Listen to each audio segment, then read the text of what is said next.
Hey everyone, thanks for tuning in to another episode of The Practical Dad. I am here at a family reunion, and I asked my brother-in-law, this is my brother-in-law, I know he's different in complexion, but we are related. How are we related, Jason? My wife, sister is married to Josh. My wife and your wife are sisters. Yes. And so we are brother-in-laws, and I am blessed. I truly am blessed. This isn't for video footage or anything, to have a great brother-in-law here who I've got to see raise his kids. He has how many kiddos? I have four. 4 kids. And how old are they? I have one that's 19, one that's 18, a 14-year-old, and a 13-year-old. Yep. 2 boys, 2 girls. I think I came into the family-ish when they were like, I want to say 5. They were little, and I need to correct that. My girls are 15 and 14. It gets hard. Yes. I have 5, and it's like, oh, wait, they just turned 9, 7, 5. Yeah. Yeah. Yeah. When did they just turn? Was that this summer? I can't remember. Emery just turned 14. Yeah, just a couple. In June 8th. Yeah. Yeah. Yeah. So I invited Jason. I wanted him to come onto the show. Jason, I know you're humble and you won't want to share about your life, but honestly, you're a role model. You've raised your kids right from what I can see. Are you perfect? Absolutely not. Nobody is. That's the beauty of this episode here, is this is called the Dad Experience. So if you're new, jumping onto the show, this one's called the Dad Experience, where I take a man and just talk about 2 things. Number 1, you're a son, but you're also a father. And we just try to break it down at the end of the day to something really practical that guys, dads out there, that what can they do to be a better dad? Now, that can go in any direction. We can say, hey, this is something I did and it worked out really well. You can try it. Or this is something I did and it failed utterly. So don't do that. Now, we're all sons, but sometimes our fathers and our relationship with our fathers are different. You know, yeah. We have close relationships. We have no relationships. We have bad relationships. And so I've just always said, we don't want to shame our fathers. And I know you wouldn't. I trust you completely.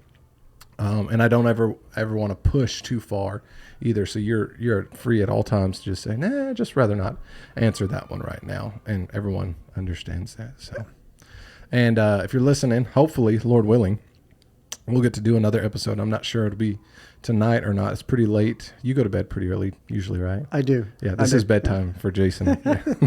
It's 6 o'clock in the afternoon. Yeah. I'm just playing.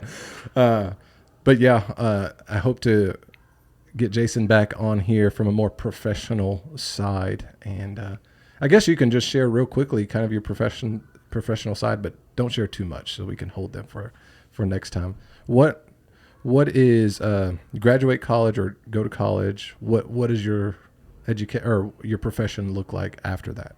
Well, graduated with an educational background. I wanted to be a teacher, so I graduated and left there to go teach in Post. So I taught there for 12 years. And while I was in part of that, I had a great role model at the very, very beginning of my starting. And then I had one in between there that wasn't as great as I wanted. And at that point, I thought, man, I want to be a principal at some point because of what I've learned in that area. So that's where I stepped out and got my principal certification and then my superintendent certification with my master's at the same time. And I left Post at that time and moved up to Tahoka and started being a principal in the elementary.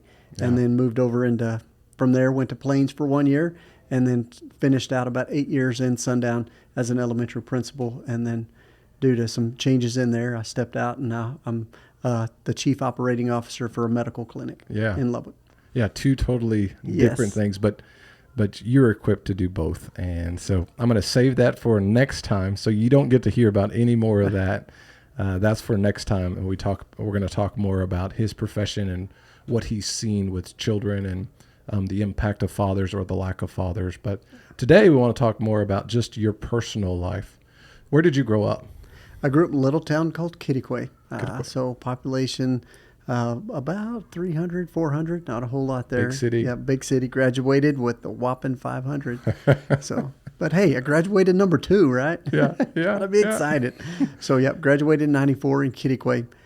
Just left there and did a year at Wayland Baptist University. Left Wayland and graduated with my bachelor's at West Texas A&M. Okay. And then ended up with my master's from Lubbock Christian University. Yeah. So kind of, I don't know, what do you call that? Because like I'm from the San Angelo area, which is what we would call West Texas, but I guess it kind of is and kind of isn't. Is that the Panhandle? What do they call? That would be considered the Panhandle. Okay. Mm-hmm. But they still refer to it some as West Texas. I know. That's why I'm confused. I don't know what to call it. But I know the word Kittiquay is a fun word to say. Yes, Kittiquay. it is. So when you told people you're from Kittiquay, did most people go, where's that? Yes, they said, where's that? Or they're like, I think I've been there. And most of the people that said that they think they've been there have been to 2 places, either Kewanna or a place called Quitman. So they haven't been to Kittiquay. Okay. And you have one brother, one sister? Yes, I have an older brother and a younger sister. Okay. So you're the middle child. Yes. All right. How did y'all end up in Kittiquay? So my dad started off building houses, and him and his brother worked together, and so they were there. We were pretty well born, all 3 of us there in Kittiquay. And Dad and his brother built several houses in Kittiquay, and then decided to buy a lumber yard together. So the 2 of them bought the lumber yard, still built a couple of houses, and then so Dad owned the hardware store, and his brother Gary moved on to West Texas Utilities up in Vernon, so he moved off. But Dad continued there, and all of us kids graduated high school there. And shortly after my sister graduated, Mom and Dad left there, sold the lumberyard and left. But grew up my whole life there in Kittiquay. That sounds like you grew up with some solid labor, some hard-working labor. I don't know if that's true. Is that true? No, what did that look like? It was definitely true. Parents owning a hardware store.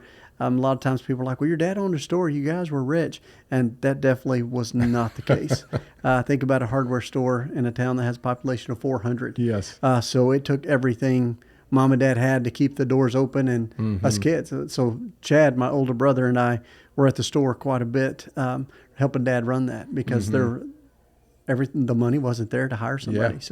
We were his hired hands. Yeah. And children too. And so it was just a lot of manual labor there Monday through Saturday, 9 times out of 10. What does that look like for you as a child? Because I know as a child, our perspective is different on the world than when we're an adult and can see backwards. So your experience of having to work in that place as a young child versus looking back on it, has anything changed? What does that look like for you? Oh, it has. Growing up as a child, having to go, we'd had to be at the store when Dad told us to be, 8 o'clock in the morning. We were there till 5 o'clock. And growing up as a child, we felt mistreated at times because we had to be there to work, and we had friends that were not working, that were out running around, but you also had other friends working. It's just, as a child, you're like, man, I was so mistreated. And then as an adult, you look back and I'm like, I am so thankful for that work ethic that my parents put into me through that time. So it really did shed a different light at that time. Having experienced that, how would you maybe encourage dads out there with their children who might be going through something similar? Maybe they're hardware store owners or some other small business owner or something similar. What would you encourage them maybe to do or maybe not to do or be aware of, or kind of that? I would say I think there needs to be a little bit of a happy medium in there, where ours was very, very strict, just because every dollar counted. So we were there all the time. But at times I would encourage fathers out there, let there be a little bit more freedom, where maybe Saturday, a few Saturdays out of that, maybe they played football, small town, you do every sport. So Friday night in high school, you're either basketball, football, track, whatever, baseball now. And so I think just maybe let them sleep in till noon or whatever, maybe do a 4-hour, just give them a little bit more freedom in that to have that time off. Yeah, just be intentional about what does the schedule look like for them. Because that's hard, as a father, you're trying to pay the bills and take care of them and do this, and you can get blindsided. Just real quick, what do they call those? When you're tunnel vision kind of thing. Yes. And you just forget and don't understand. And when I say that about how Dad paid us, we were his hired hands, and he paid us to work. And so expectation were just like it would be for any other employee. Yeah. Hey, you come to work. And so we would, but just a little bit of freedom to say, hey, don't wake them up. Yeah. Let them, when they wake up, send them to work. As far as your own personal character, how do you think that formed your character? Because, I mean, your education, your teaching, you're a hard worker. I know that personally, and even your kids are. Did that form anything in you?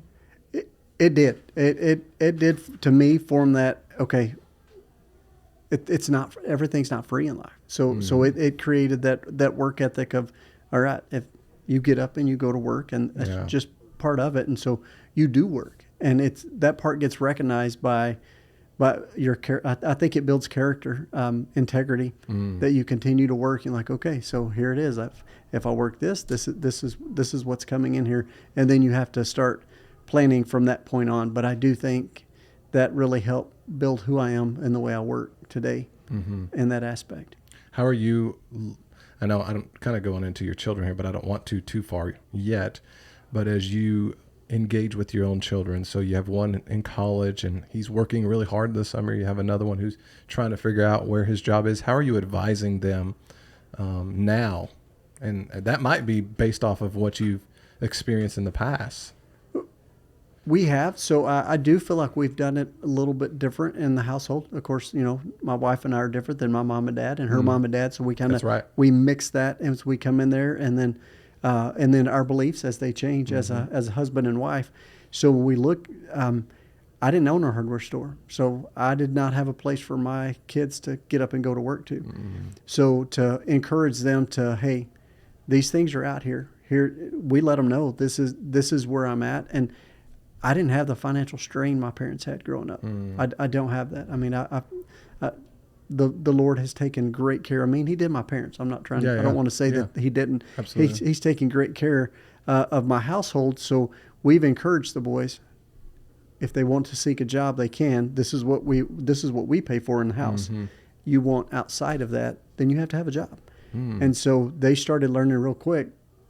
They wanted some of those, I would say, finer things in life. Yeah. We provided the clothing and what they needed, but if they were wanting, I'll just higher quality, like say the buckle. I want buckle jeans, which are about $90 a pair of jeans. Like, hey, if you want that, here's our range.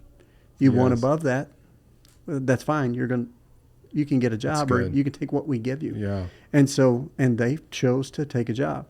And so then that's when what my parents taught me and grew up in, I encouraged them, hey, if you're taking a job, you take a job. You work. You're not there just to earn a paycheck. You work and let people see your work ethic. And what are some of those other examples? Because I can just hear a dad right now going, oh, I never thought about, providing for them for this much, and then saying, hey, maybe the finer things or this area, if you want that, you're going to have to pay for that yourself. What are some of those, if you can give a few more examples, like you said, the buckle jeans or whatever?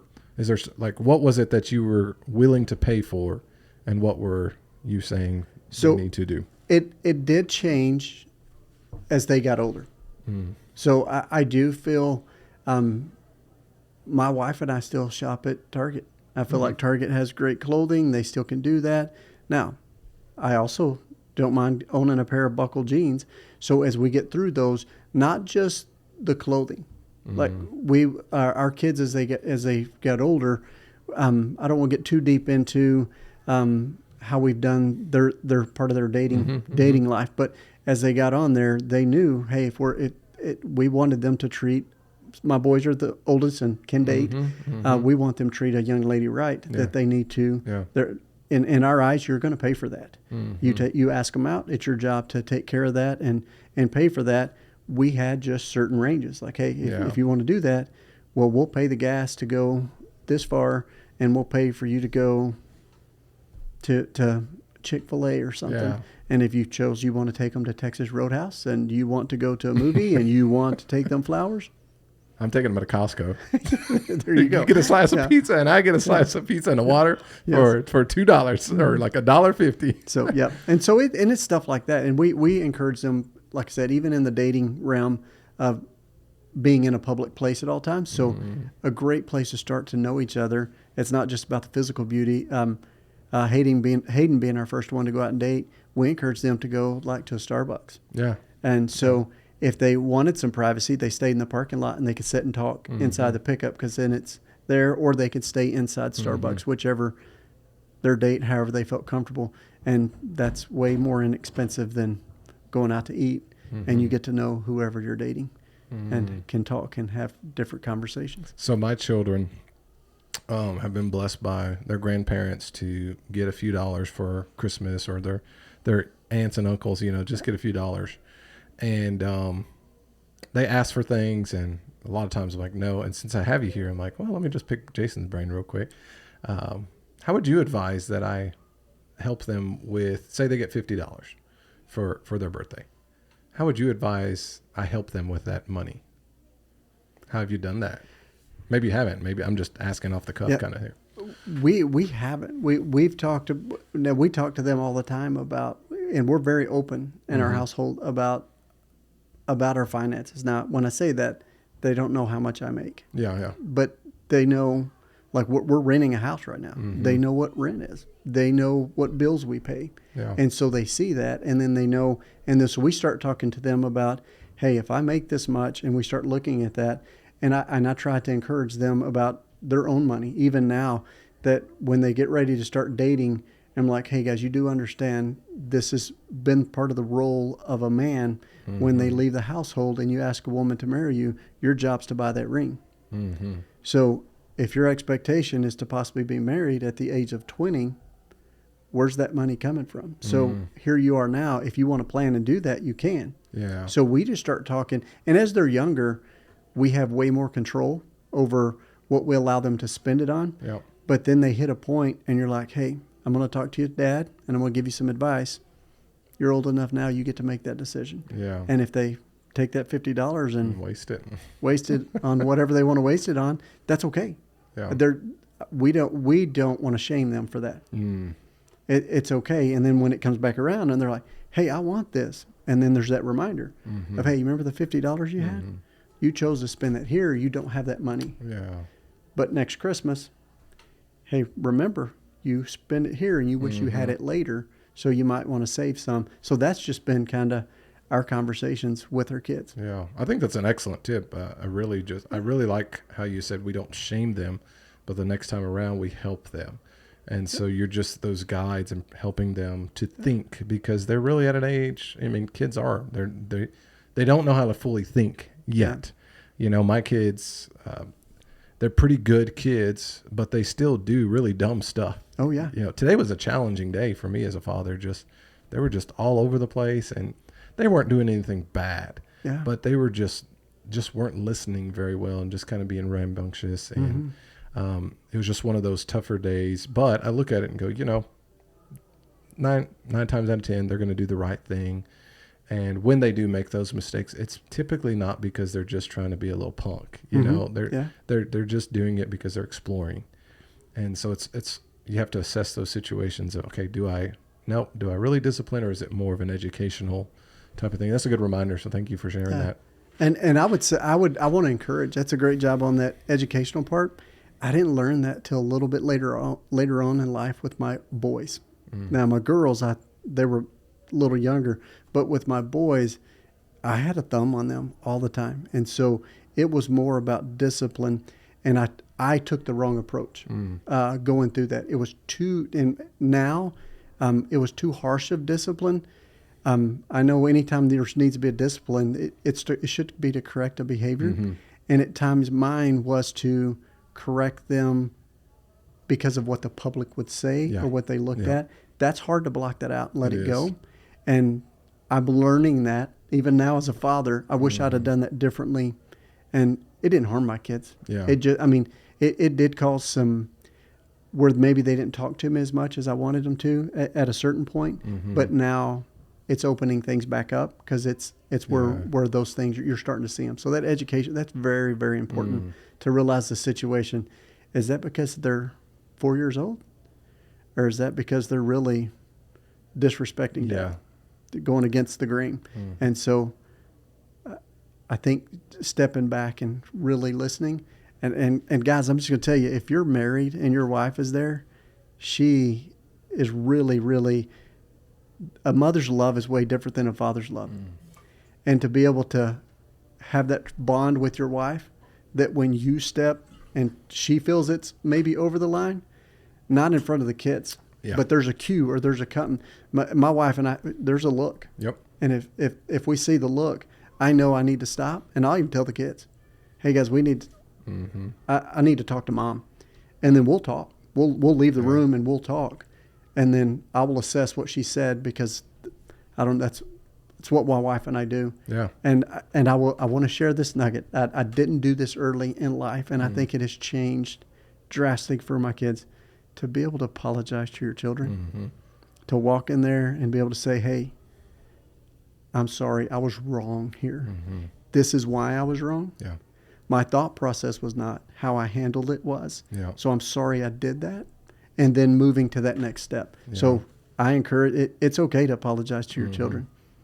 Thank you for being vulnerable, because that is something we need to continue to hear more of.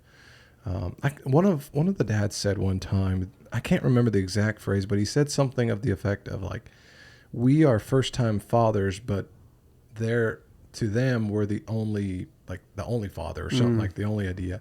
So it's hard because we're learning as we go, and you look at you're assessing, going back and going, oh, I wish I wouldn't have done that, or even in the moment going, wife check, oh, let me pause here, let's reassess this, and coming back and go, I was wrong. And it's hard. It's very hard. It's like a big pill to swallow. Yeah. To have to bend down and apologize. It's just, the more we practice it, though, the better it is for our kids, I think. Yeah. And I found that when I do that, almost every single time, without hesitation, they go, it's okay, Dad. And you're like, how do they forgive so easy? They forgive very easily. It's okay, Dad. Yeah. But when you don't, that's the, I can't even think of the verse right now, not to, what is it called with your children? I forgot what it's called. I just went totally blank. But basically, like, keep prodding them and, irritating them. Yeah. So, like, I think that there's things inside of them that they need to express. And when they see that this is wrong and you're not doing it, they're going to harbor that. Yep. I don't know what the word I'm looking for, but harbor is the one that's going to work for now. So Quench their spirit. That's one of the, yeah. All right, I want to go back to your dad real quick, and we'll come back to the kiddos in a minute. So, looking at your dad, again, he's not a perfect man either, but he was the father that you had. Yep. What is something when you look at him that you think, I didn't really know that, but I'm so appreciative of that now?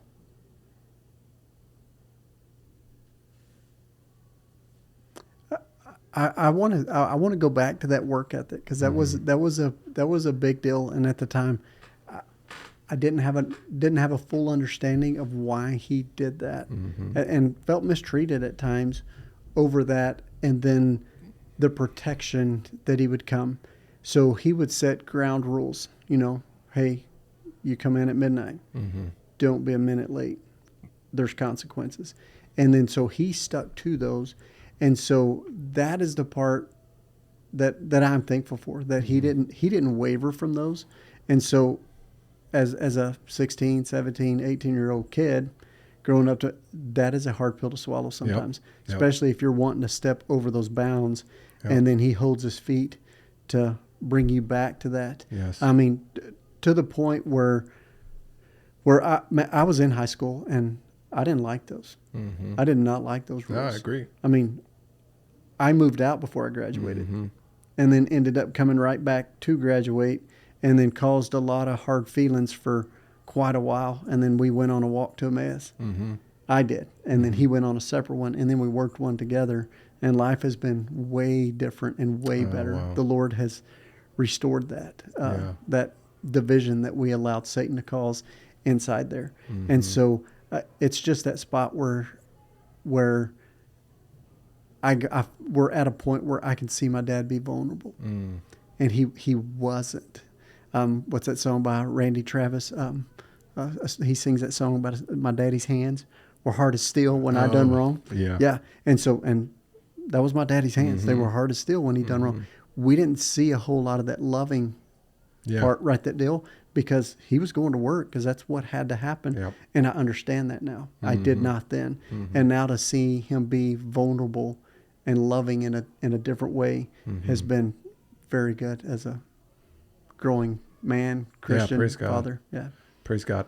There are dads out there who don't have that reconciliation with their father. Any words of advice, any words at all that come to your mind for them? No, I would encourage you not to give up. And so a lot of times we start that point of we still want to hold that judgmental factor. And every time that I do that, and I still do that, I'm at fault a lot of times, not just my father, all just, of us, children, wife, workers, we start doing that. And we have to remember that didn't happen to us. Jesus, every time you need to be forgiven. Yeah. It's easy. He just does it. Yeah. But we don't look at that. And if we have to stop and remember that, like, he forgives me every time I sin. And I'm thankful. Because if he judged me every time I did that and wouldn't forgive me, my relationship with him would be just like it was at the time. So guys, I just want to encourage you to continue reaching out, even though it may still be hard. I do. There's times that those walls will crumble, and it may be later in life, and it's okay. And same with your own children. Yeah. That's a whole other subject. I know plenty of people who have that with their own children, and it's so heartbreaking to sit with them and to have to experience that. And I just feel for them, pray for them. I do too. And so if you are a father out there who feels distant from their son, and maybe because of whatever reason, at the same time, you reach out to your own children and continue to pray for them and seek them. That's never too late. You know, it's never too late. You were talking about kind of the strictness of your father, really the discipline of your father. I have a father just like that.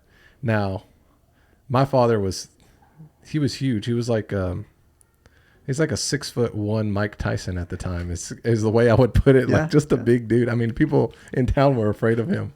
I got plenty of stories about that, but Rachel and I were visiting, I guess last week, and they were reminiscing about the time that I had done something dumb. I didn't really think through it. It was just one of those things. I wasn't trying to do anything bad. We were just having fun. And I didn't really think through the process. So literally probably, 400 feet, just cat-a-corner from our house is the superintendent's house. And his daughter and us were all in the same class. Well, the custom was you always toilet papered, TP'd his house on Thanksgiving. Well, it was Christmas and we were bored, and we thought, hey, why don't we go toilet paper his house? People always do it. So we went and we used all the rolls in my friend's house, which was like 30 rolls. Wow. And I mean, we just did every tree. We did every bush. We were across the bush. He would throw it and he would throw it back and throw it back. And we would it was plastered. And we're like, no, that's not good enough. So I grew up in a town of 1,000 people, like you 300. We went to the only store open, Stripes, which is Town and Country at the time. And we bought another 48-pack roll of toilet paper.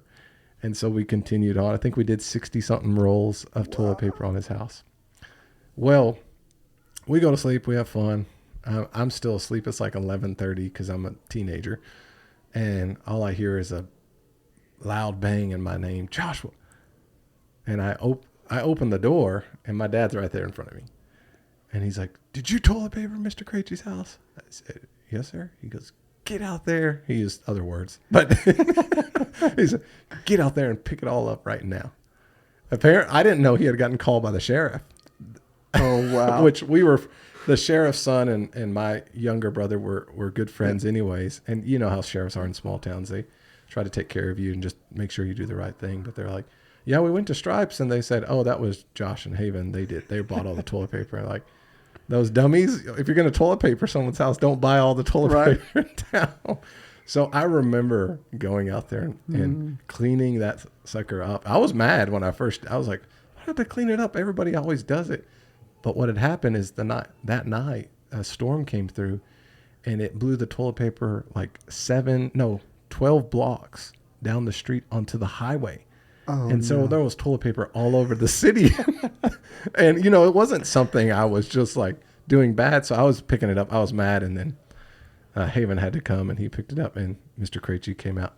He was having a Christmas party. I didn't know that till just the other day. He was going to have a Christmas party that day. Oh, no. And so his house was trashed. I'm sorry, Mr. Krejci, if you see this, but my intention was not to harm you. We were just having some dumb fun, and it was dumb. I apologize for that. But he came out, and he said, "Boys, let me ask you one question." And it's me and Haven. He's like half my height, redheaded, white.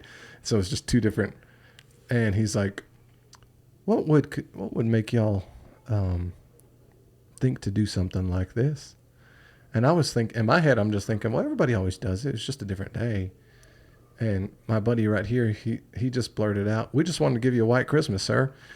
And I couldn't, I had to hold in the laughter because I'm like, what did he just say? I wanted to give you a white Christmas.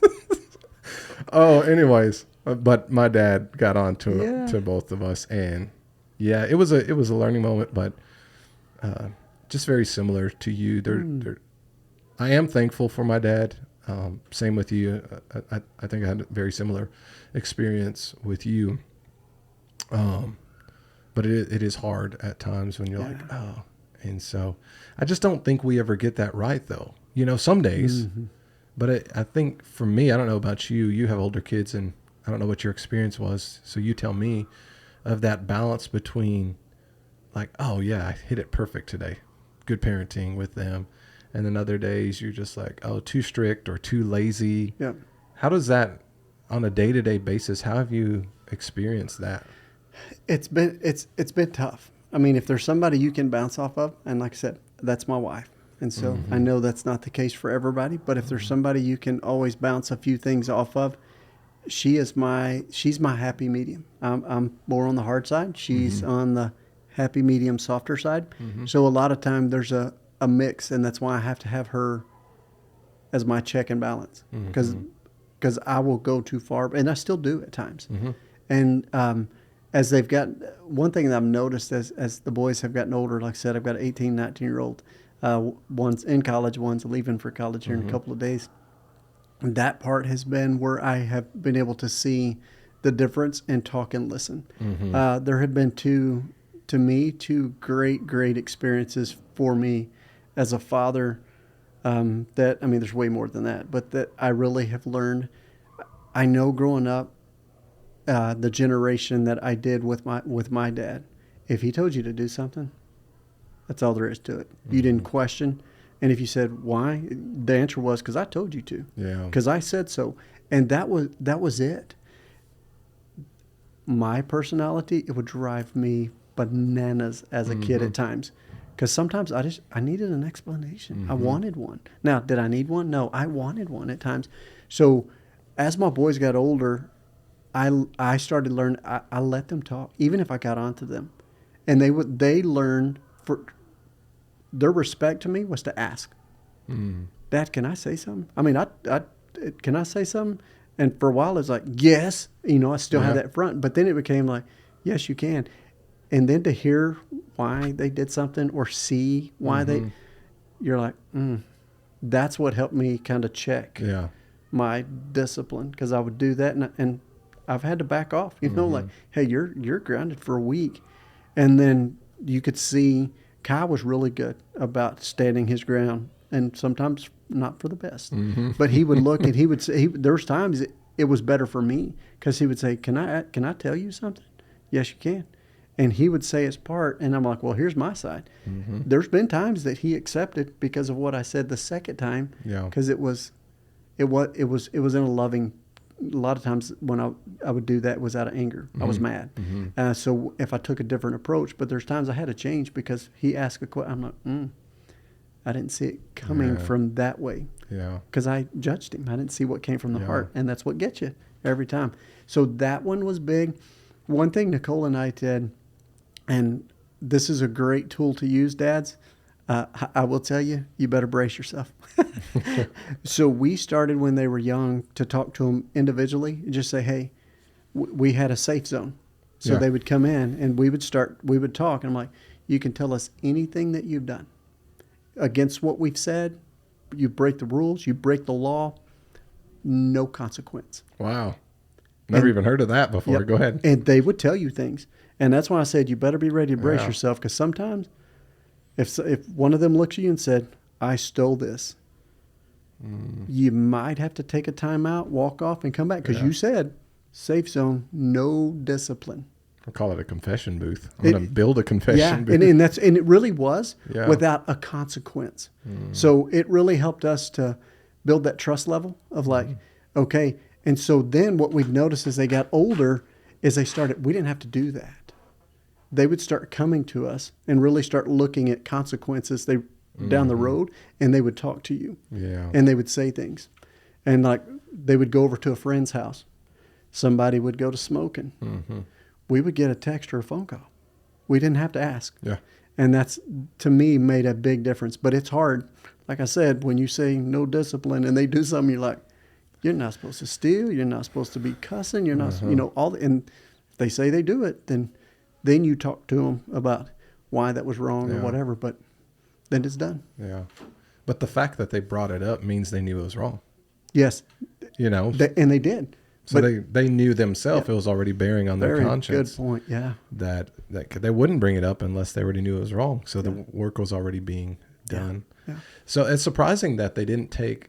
Maybe they did. Maybe they didn't take advantage of that, because I could hear someone say, "Well, if I do that, they're just going to do all the things and just confess it here." But I think you're supplementing along the way other things. Yeah. True discipline along the ways. Yes.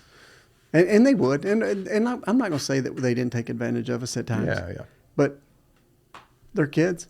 But it turned out to be that great deal. The other one, I just want to encourage, one thing that we've seen that's paid off for our 19-year-old or 18-year-old, we started telling them when they were real young that we don't care where you're at. If you don't want to be there, something happens, we'll come and get you. We don't care where it's at, whatever you're doing. And we started that when they were young, because we thought when they get 16 and up, if they show up at a party, somebody's been drinking, or they choose to partake, we want them to call us and know we'll come and get them no matter what. So since that has happened, I've had one of them call me. They were at their grandparents' house. They did not want to stay. They were the only ones there. They were supposed to be a fun time, but it just bothered them. Now, we weren't popular. Yeah. The grandparents. That's a big, But that created a different zone. I had one that was, she was 4 hours away. She started feeling sick. She was gone. The whole kid group was gone. And so we got up. We asked her if we could wait till in the morning, and we would come and get her. So we got up. I said, I'll be there before you wake up. So my wife and I got up like 4 o'clock in the morning, and we were headed to Cloudcroft. And we talked on the way up there, and I said, you do know we're going to get up there, and she's probably going to say she's fine and she wants to stay. We need to determine right now before we get in front of her. I said, I'm okay taking you to breakfast and driving home and leaving her. Are you good? And she said yes. We walked into the door, and she says, I'm all better now. I don't want to go home. Yeah. So we gave them a kiss, said, we'll see you in 3 days. I took her into town. We had breakfast and drove back home. And so that has created that atmosphere of when I said they're 18, 19 years old. They have now gone and have been at different parties, different places, and we've received phone calls. Yeah, just a little seed. I think that's, you're throwing those seeds and trying to cultivate in their life this trust that you can really trust me as your father or your parents. Yeah. I mean, my dad, he always told me, he goes, never get in a car if people have been drinking, never get in that car. Do not do it. And I ended up at a party, and I didn't even know anybody at the party, and it was a frat party and a sorority. What do you call the other people? Sorority. Yeah.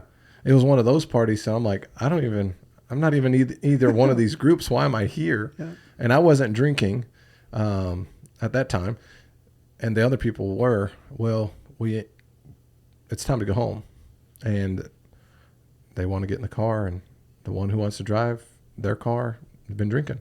I'm like, hey, I'm not getting in the car with you. I was in a city I didn't even know where I was at. I mean, they drove me there. Dumb decisions, okay, dumb decisions. But when I owned that, and that voice of my dad came. Don't ever get in the car with a drunk driver. Don't ever do it. I don't care if it's whatever. Don't do it. And I just kept hearing that voice. I said, I'm not going to do it. I'm not going to do it. And I got ridiculed by this group because they're like, just get in the car, and, language. Yeah. Just get in the car. I said, I'm not getting in that car. Y'all been drinking? No, we're fine. And so I just took off walking.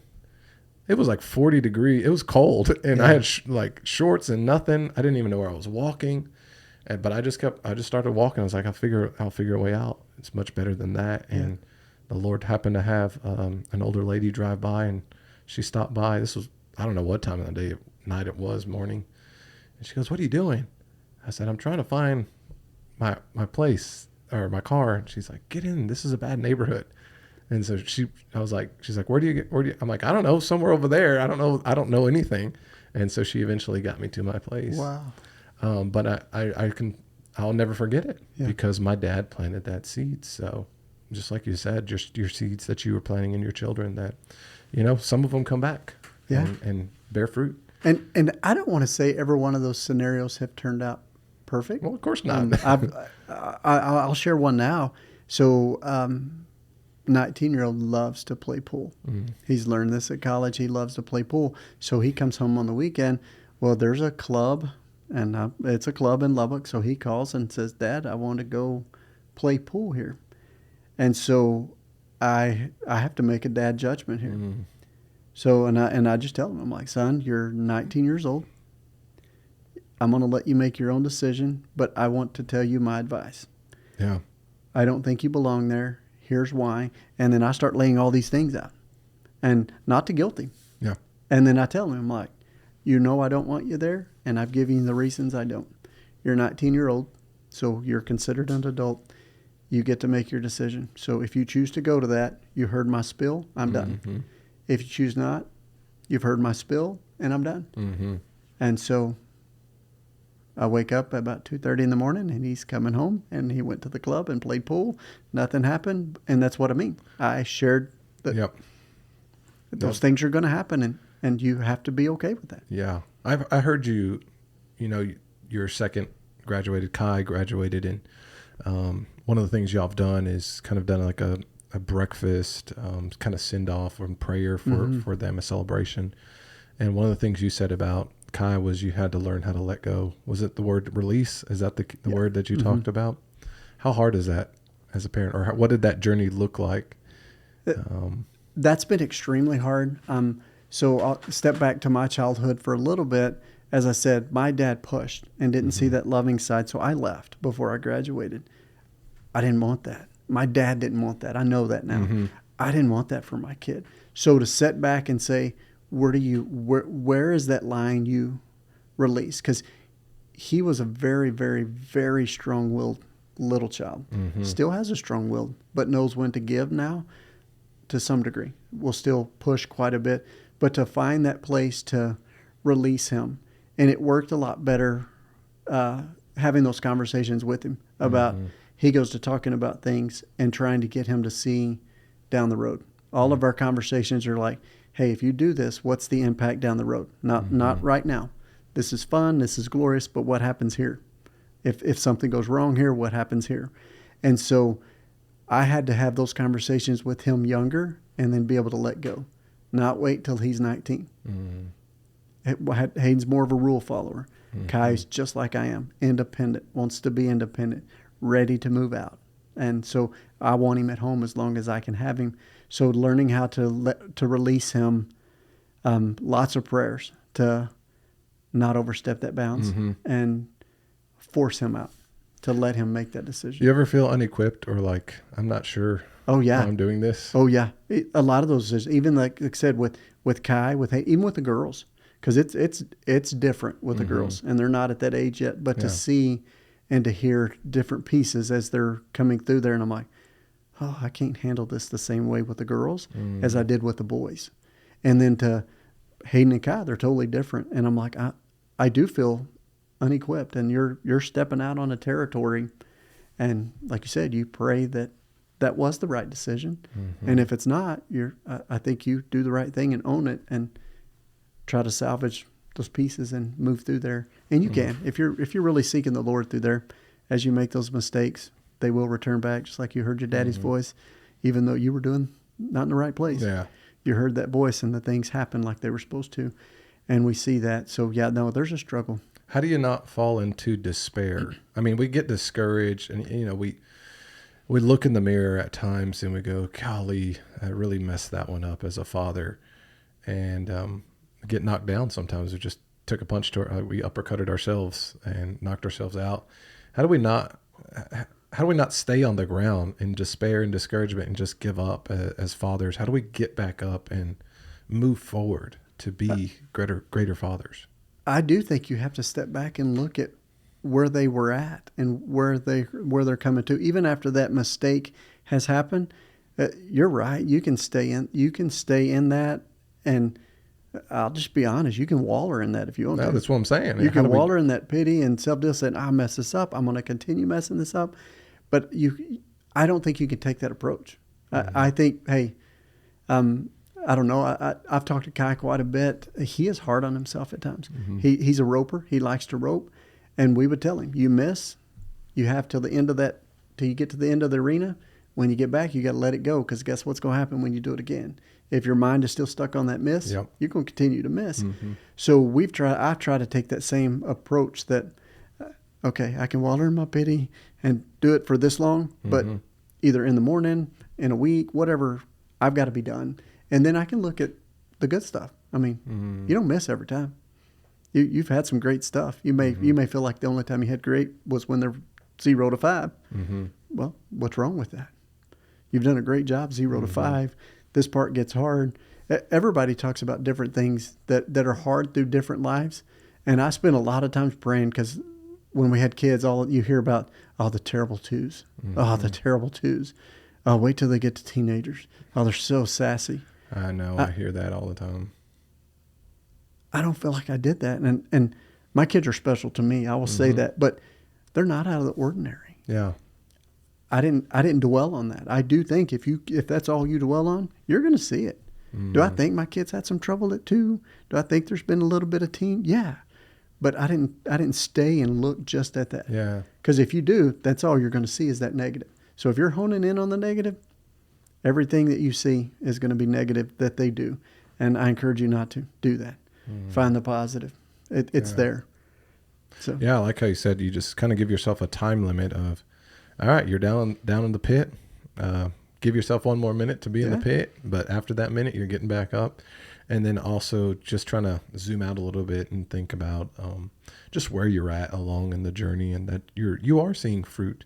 And I always tell people, like, if you're seeing fruit, that means the Holy Spirit's working. That's right. Right? Like, because you can't have fruit without the Holy Spirit, because you have to be abiding in Him and all those. I'm not going to preach here, but just any fruit, just in general, for that, and that means there's life there. And so, yeah, that's good. I was going to. You said something and you piqued my interest. What was it? I was going to totally forgot what you said. Darn. Well, back to Hayden and Kai. So 2 different mentalities. And if you're a father of multiple children, we've had other fathers on here who said you have to parent them differently. Yes. Is that true? Have you found that to be true in your experience? Yes, so true. So I'll give some instruments. So don't mean to hurt feelings, guys. We've grown up with corporal punishment in my house. So Hayden, he would correct anything not to have a spanking. He did not want that. You could reach him.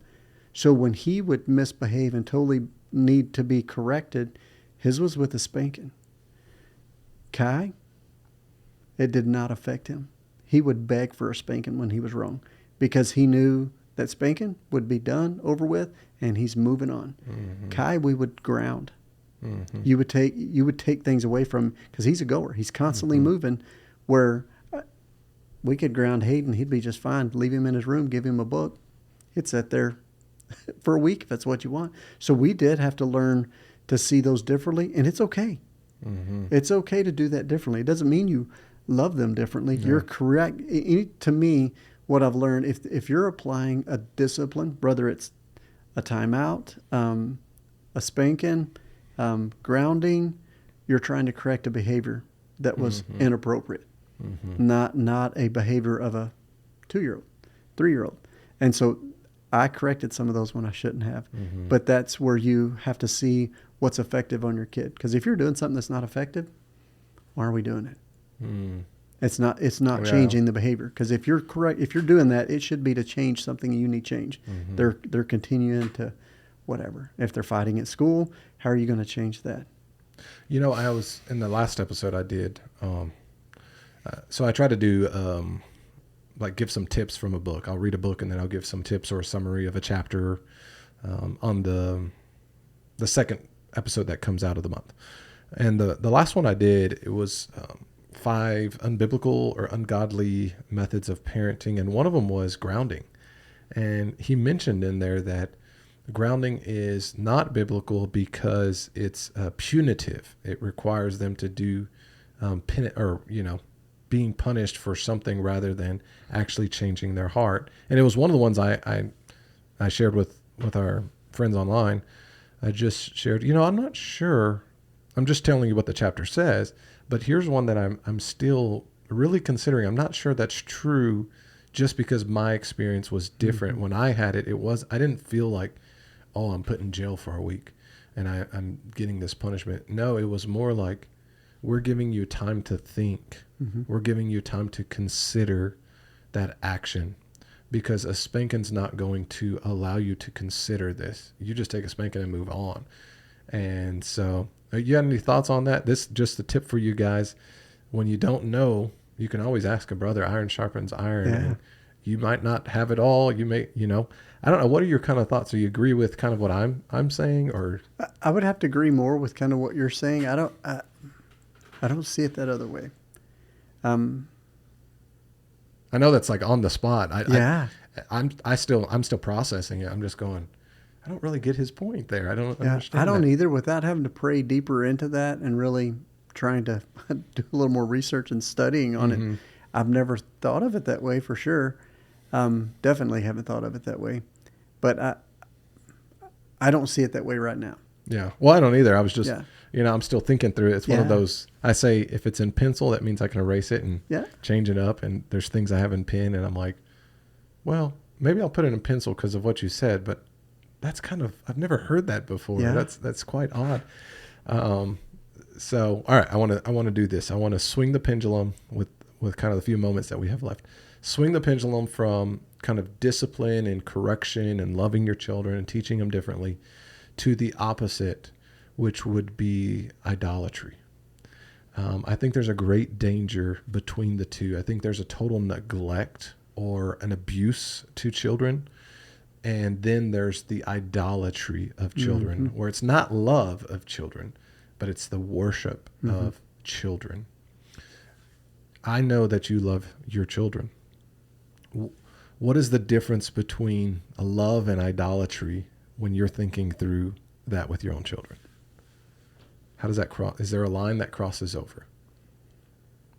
I do know that there is a line that crosses over. I'm not sure that I can explain it on the fly, but when I look at this, I do feel like there is definitely an order, and I'm a firm believer that Christ is at the top of this.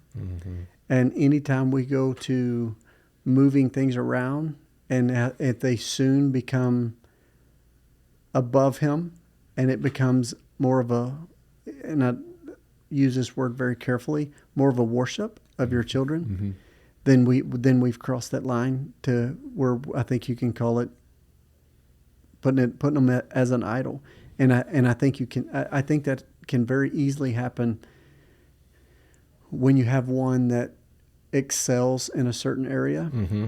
or I would go to say even possibly in a marriage that may be an okay marriage or even a rocky marriage where a spouse is Yeah. separating that and it's more about the kids, and that starts becoming a plotting thing, and the kid becomes above Mm-hmm. the husband or above the wife, and then before long even God's not in the picture, so the Yeah. children have elevated above that quickly. We've seen it even just playing around in our household, and I want to say playing around. I'm not saying everybody else does this, but hey, who's the favorite? Mom, dad, Yeah. and Yeah. loving Yeah. around and joking around like, oh, I know that one's your favorite, and whatever. Uh-huh. And we had to start being very careful on that because we've had some. When our children look at that, they may truly try to pick a side, and that was not the intention. It was just Yeah. us trying to be funny at the time, and then when discipline or something happens, then there's a fault blame, and I think we do start rising above that, and we start putting those children above there. And I want to say even sports can do that. If you have 4 kids and one of them is very good in sports, and then it becomes all about that kid, trying to get them to the next workout, trying to get them into summer, trying to go travel ball and trying to get this, then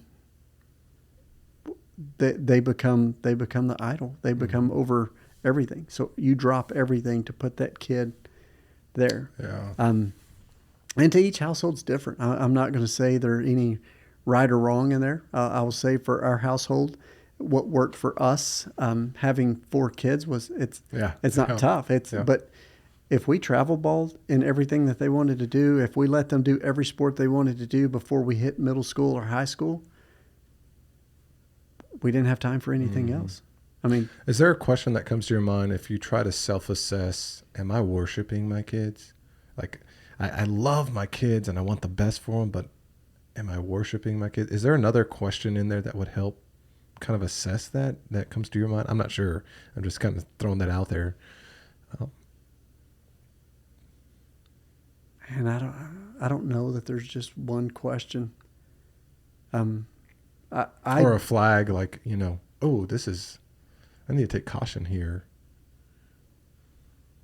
Because I think honestly, we hear so much about bad parenting that from the negative side of discipline, abuse, neglect, but we don't hear any voices or discussion out there about being careful not to worship your children.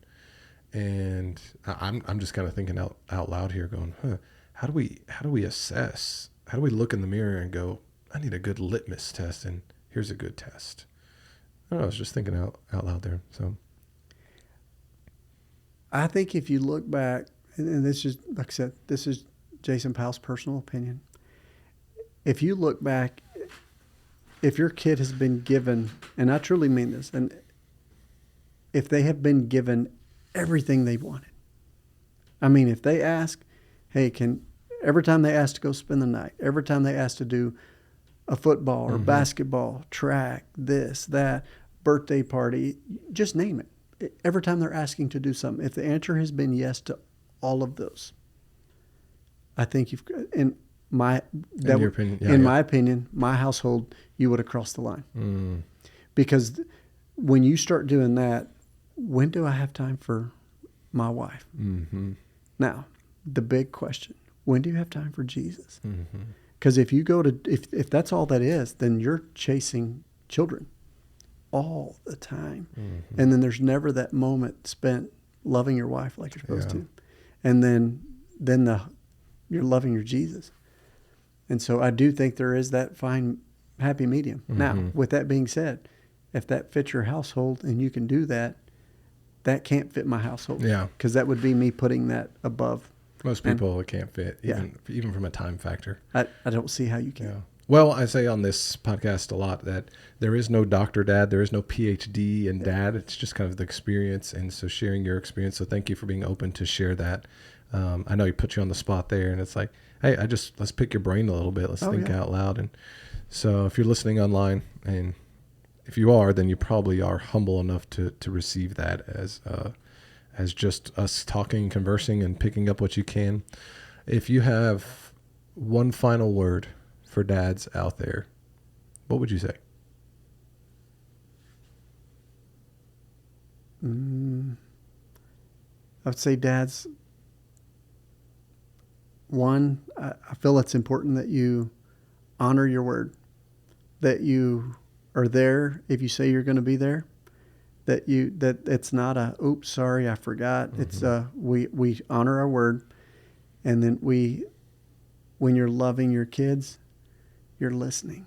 It's to me one of that's been hard for me, that my kids can be right and I can be wrong.